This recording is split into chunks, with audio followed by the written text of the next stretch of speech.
हम बात करेंगे बिहार विधानसभा चुनाव 2025 पे और बताएंगे कि पूर्वी चंपारण जिले से केसरिया विधानसभा से वीआईपी से यानी मुकेश सहनी के पार्टी से विनोद बेदर्दी जी चुनावी मैदान में उतर चुके हैं और यानी टिकट के दावादारी कर रहे हैं। इनसे जानेंगे से किस तरह से यहाँ से ये चुनाव लड़ेंगे। सबसे पहले आपका बहुत बहुत स्वागत है। बहुत बहुत दिल से धन्यवाद आपका और आपके रणनीता न्यूज़ को देखने वाले हर एक श्रोताओं को मेरा कोटि कोटि प्रणाम। देखिए, एक तरफ जो शालिनी मिश्रा है जो यहाँ से विधायिका है, उनसे आप किस तरह से अगर वीआईपी से टिकट मिलता है तो किस तरह से लड़ाई को लड़िएगा? जिस तरह चुनाव लड़ा जाता है लड़ेंगे जी, और हराएंगे उनको। हराइएगा एकदम, तो चुनाव लड़ेंगे हराने के लिए नहीं तो हारने के लिए। देखिए, शालिनी मिश्रा का नाम को आप कैसे हरा सकते हैं? ये तो पिताजी न थे, कोनो जरूरी थोड़ी है कि पिताजी जो थे वही बेटा बेटी हो जाएंगे। ऐसा नहीं, हमारे बाबूजी किसान हैं तो हम गाय खाए ना जी। बदलते रहता है तो कोनो जरूरी नहीं है कि उनके बाबूजी कभी सांसद हुआ करते थे और विधायक हुआ करते थे तो ये लगातार ये भी रह जाएंगी। अब की बार हारना तय है।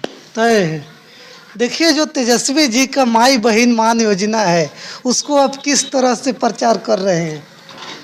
एकदम, माई बहन योजना जो है तेजस्वी जी का भी है और हम लोग के वीआईपी पार्टी का भी, जो कि हम लोग के कार्यकारिणी बैठक में यह प्रस्ताव पास हुआ है कि हम लोग इस योजना को घर घर तक पहुंचाएंगे, सबको बताएंगे कि अब की बार महागठबंधन की सरकार बनती है। माननीय तेजस्वी यादव जी बिहार के मुख्यमंत्री और मुकेश सहनी जी अगर बिहार के उप मुख्यमंत्री बनते हैं तो बिहार के हर एक महिलाओं को 2500 रुपये का जो राशि देने जाने का अनाउंसमेंट हुआ है वो दिया जाएगा। क्योंकि यूपी में है, यूपी में नहीं, आपके दिल्ली में अभी बीते चुनाव में देख रहे थे कि उस तरह का ढेर सारी घोषणाएं हुई हैं। तो जब दिल्ली में मिल सकता है, पंजाब में मिल सकता है, गुजरात में मिल सकता है तो हमारे बिहार में क्यों नहीं मिल सकता है? देखिए, जो मुकेश सहनी जी हैं अभी महागठबंधन में 60 सीट मांग दिए हैं, इस पे क्या कहिएगा? एकदम सही है जी, मांगना अधिकार है। हम लोग की जिस तरह की संख्या है उस तरह से डिमांड किए हैं। अगर सीट नहीं मिला तो क्या करेंगे? मुकेश सहनी फिर अलग होकर बीजेपी में जाएंगे कि कम सीट पे इसी में रह जाएंगे? माने मिलेगा काहे नहीं जी। महागठबंधन में आरजेडी के बाद में दूसरा नंबर तो वीआईपी पार्टी का है। तो वीआईपी पार्टी के अगर दूसरा नंबर स्थान आता है तो 60 सीट मांग दिए तो कौन सा गुनाह कर दिए हैं? हाँ, वो कम बेस करने का तो निर्णय वो लोग खुद बैठ करके अपने टेबल पे कर लेंगे लोग, लेकिन हाँ डिमांड है कि 60 सीट लेना है, चुनाव लड़ना है। 4 भागे थे 40 बनाएंगे, यही नारा है हम लोग के पार्टी का। अच्छा, देखिए, आप काफ़ी अभी क्षेत्र में रह रहे हैं, जहाँ पे जा रहे हैं जनता का अपार भीड़ मिल रहा है। क्या लगता है कि इस बार टिकट आप लेके आइएगा केसरिया में? एकदम लेकर के आएंगे, क्योंकि केसरिया के मूल निवासी तो हैं जी। यहाँ से जहाँ पे हमारा घर है वहाँ केसरिया विधानसभा का बीचों बीच है और हम यहाँ से अभी प्रेजेंट टाइम हमारी वाइफ जिला पार्षद हैं। 9 पंचायत का तो नेतृत्व हम पहले ही करते हैं और वो भी हम जिला पार्षद बने हैं तो इस पूरे जिले में दूसरा नंबर वोट का स्थान आया है मेरा। और जिसको हराए उसको काफ़ी अंतरों से हरा करके एक साथ पंचायत के और भी सीट, जैसे कि माननीय मुखिया हमारी भाभी हैं इस पंचायत की, जिस पंचायत से हम बिलोंग करते हैं, पश्चिमी सरवोत्तर से, तो पहले से हम लोग की पकड़ है और दावेदारी मजबूत है। लाएंगे टिकट, जीतेंगे। देखिए, कहीं सीट आरजेडी के खाते में चल जाएगी तो आप क्या कीजिएगा? तो भी लड़ेंगे चुनाव आरजेडी से। अब उस टाइम निर्णय लिया जाएगा, लेकिन तो भी लड़ेंगे चुनाव। लड़िएगा। 2025 में किसी तरह विधानसभा लड़ना है तो लड़ना है। अगर देखिए, विनोद बेदर्दी के किसी पार्टी से यहाँ पे टिकट नहीं मिलेगा तो निर्दलीय लड़िएगा? एकदम, काहे नहीं लड़ेंगे, लड़िए। जब तैयारी कर रहे हैं। और टिकट काहे नहीं मिलेगा जी? टिकट का दावेदार हैं तभी तो तैयारी कर रहे हैं, टिकट का दावेदार हैं, क्योंकि यहाँ के मूल निवासी हम हैं। कोई अगल से बगल से आकर के दूसरे विधानसभा से आकर के लड़ के चुनाव जीत जा रहा है, और यहाँ के लोगों को मौका नहीं मिलना चाहिए। मान लीजिए कि अभी माननीय विधायिका जो हैं हम लोग के तो जिला के हैं नहीं, हम लोग के विधानसभा की हैं नहीं, उनके पिताजी का घर है यहाँ पे, बेटी का जहाँ शादी होता है वहाँ उसका घर होता है, और वो आती हैं वैशाली जिला से और यहाँ आकर के चुनाव जीत जाती हैं। तो वैशाली जिला से आकर के केसरिया के दुख दर्द को कितना आप जानिएगा? नहीं ना जानिएगा। हम यहाँ के मूल निवासी हैं और टिकट लेकर के आएंगे और चुनाव भी लड़ेंगे और हरेबो करेंगे। देखिए, अगर आप विधायक बनते हैं तो फर्स्ट काम केसरिया के लिए आपका क्या रहेगा?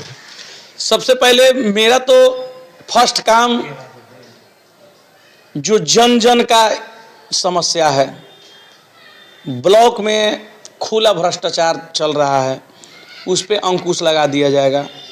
थानों में जिस तरह से लोगों को सम्मान नहीं मिलता है, जिस तरह से दुत्कार करके भगा दिया जाता है, छोटे छोटे मुकदमे में फंसा दिया जाता है, उस पे पूर्ण रूप से अंकुश लग जाएगी।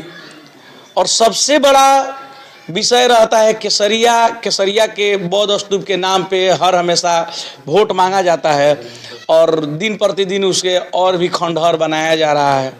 तो उस समस्या का समाधान तुरंत ही करेंगे। देखिए, बीजेपी का कहना है कि जब आरजेडी का सरकार आएगी तो जंगल राज, महाजंगल राज 1990 वाला दशक आ जाएगा। इस पे क्या कहिएगा आप? ऐसा थोड़ी है। अब जो लोग बूढ़े हो गए हैं वो फिर से जवान थोड़ी हो जाएंगे ना। जो बूढ़े हो गए हैं वो जवान नहीं हो जाएंगे, जो मर चुके हैं वो जिंदा नहीं हो जाएंगे। जो माहौल था पहले, अब हम लोगों ने तो देखा नहीं, लेकिन आपके बीच में एक उदाहरण बता देना चाहते हैं। वो हम लोग के सामने से बीता है कश्मीर, जम्मू कश्मीर, जो कि दुनिया का एक ऐसा जगह है जिसे धरती का जन्नत स्वर्ग कहा जाता है। और वहाँ पे उस तरह की हालात थी, उस तरह की स्थिति थी कि दिन दहाड़े हत्याएं होती थी, लोगों का पलायन होता था। वहाँ महीनों महीनों तक, साल भर इंटरनेट सेवा बंद हो जाती थी, फ़ोन सेवाएं बंद हो जाते थे, बहुत सारी समस्या आती थी। आज कश्मीर सामान्य हो गया ना। वहाँ के लोग जो पीछे बीते चुनाव में खुल करके ग्राउंड रिपोर्टिंग में बोल रहे थे कि नहीं, अब कश्मीर वो नहीं रहा। पहले हुआ करता था कि यहाँ चौक पे हम लोग 7 बजे नहीं घूम सकते थे, 7 बजे के बाद में घर के अंदर चले जाना है, घर के सारे दरवाजे बंद कर लेना है। आज तो हम लोग 10-10 बजे रात के 12 बजे रात को हम लोग घूमते हैं। तो अब वो चीज़ लौट के नहीं आ सकता है ना। अब सब कुछ डेवलप हो रहा है, अब वही थोड़ी चलेगा। क्या लगता है बिहार में 2025 में जब तेजस्वी यादव का सरकार बनेगा तो कितना बिहार सुधरेगा? जितना सुधरा है उससे बेहतर जरूर हो जाएगा। हो जाएगा एकदम। अच्छा, जाते जाते केसरिया के जनता के लिए आप एक गाना गा दीजिए। केसरिया के जनता से सबसे अब मेरा आग्रह है कि जो लोग मुझे जिस तरह से प्यार आशीर्वाद दे करके मुझे एक गायक बनाया, आप लोगों ने मुझे आप लोगों ने आशीर्वाद दे करके केसरिया से जिला पार्षद बनाया, उसी तरह आप सबों से कोटि कोटि विनम्र निवेदन है आपके विनोद का, आपके छोटे भाई का, आपके घर के एक सदस्य का, आपके बेटे का, कि अब की बार जो आगामी चुनाव है 2025 का विधानसभा का, इसमें अपने भाई को, अपने बेटे को, अपने दोस्त को सपोर्ट कीजिए। आने वाले विधानसभा में आपके महागठबंधन वीआईपी पार्टी के उम्मीदवार बन के हम आ रहे हैं, आप सब सपोर्ट कीजिए और केसरिया का नेतृत्व एक नौजवान के हाथों में दीजिए, तब देखिए कि केसरिया का विकास किस तरह होता है।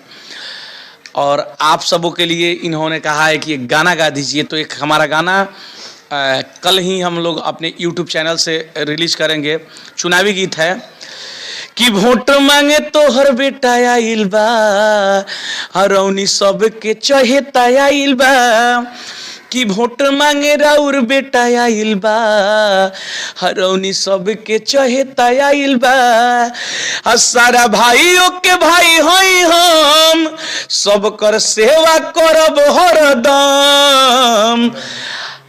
और बने खाती नेता आइल बा, रौनी सबके चहेता आइल बा। अब वोट मांगे राउर बेटा आइल बा, रौनी सबके चहेता आइल बा। आ रहल बनी रउआ लोग से वोट मांगे, आशीर्वाद मांगे। तो चलिए, बहुत बहुत धन्यवाद। वीडियो कैसा लगा लाइक कमेंट शेयर कीजिए। तब तक के लिए जय हिंद जय बिहार।